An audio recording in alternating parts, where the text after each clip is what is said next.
elephant before? Raise your hand high if you've ever participated in a white elephant gift exchange. Oh my word, that's a lot of us.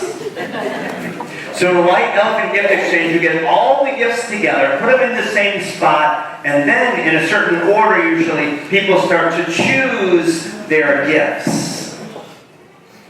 Last Sunday here at the church, we had a white elephant gift exchange for our pastoral and finance councils. And it's funny watching what happens there. Because if you give people a choice between two different gifts, one larger than the other, which one are they typically going to choose? The larger gift or the smaller gift? Usually they're going to choose the larger gift. In fact, the smallest gift on the table last Sunday was the one that was the last to be chosen.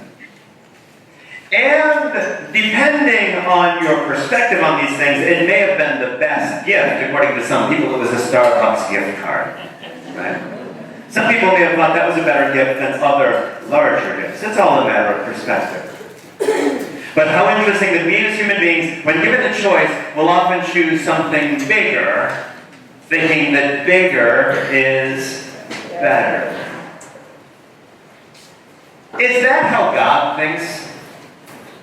Do you think that's how God thinks, that bigger is always better? In fact, in the Gospels, there are certain values that the values of this world are often that we look for things that are bigger and better, stronger, richer, more significant. It's better to be these things. And yet in the Gospels we find often just the opposite. That God chooses not those things that are bigger and better, but those things that are smaller or perceived not to be of the same value. Things that are weaker, poor, and less significant, which is why I love today's first reading. When God was going to choose the place in which Jesus was going to be born, what did God choose? A big, significant, wealthy city? What does the first reading tell us? The prophet Micah says that God chose you, Bethlehem. In the backwaters, the boondocks of the Roman Empire, God chose you, you little town. You little, insignificant, poor town. God is choosing you as the birthplace for the Messiah.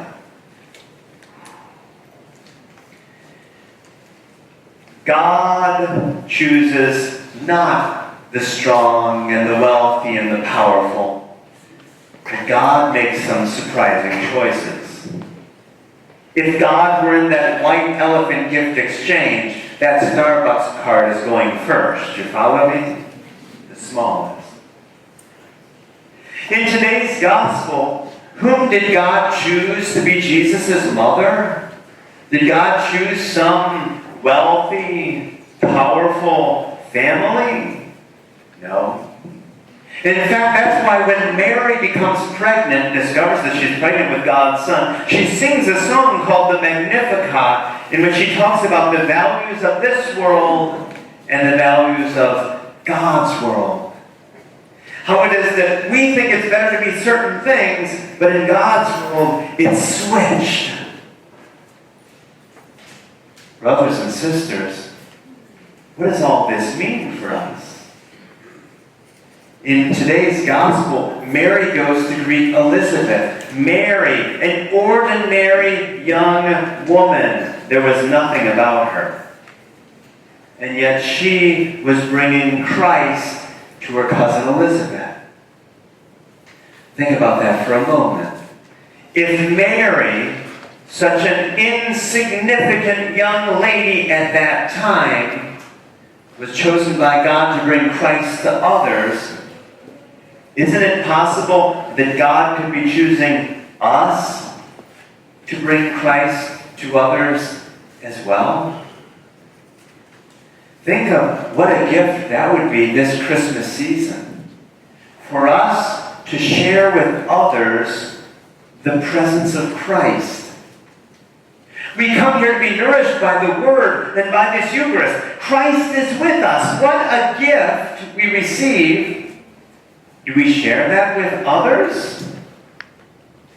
Or is this just another hour of the week and then we go about living as if that gift doesn't matter? Brothers and sisters, this is the last Sunday of Advent. The last Sunday before we celebrate the great gift of Christ in our lives and in our world. As we prepare to celebrate Christmas, let's think about how it is that we, like Mary, the ordinary people we are, might share the gift of Christ with those around us during this holiday season.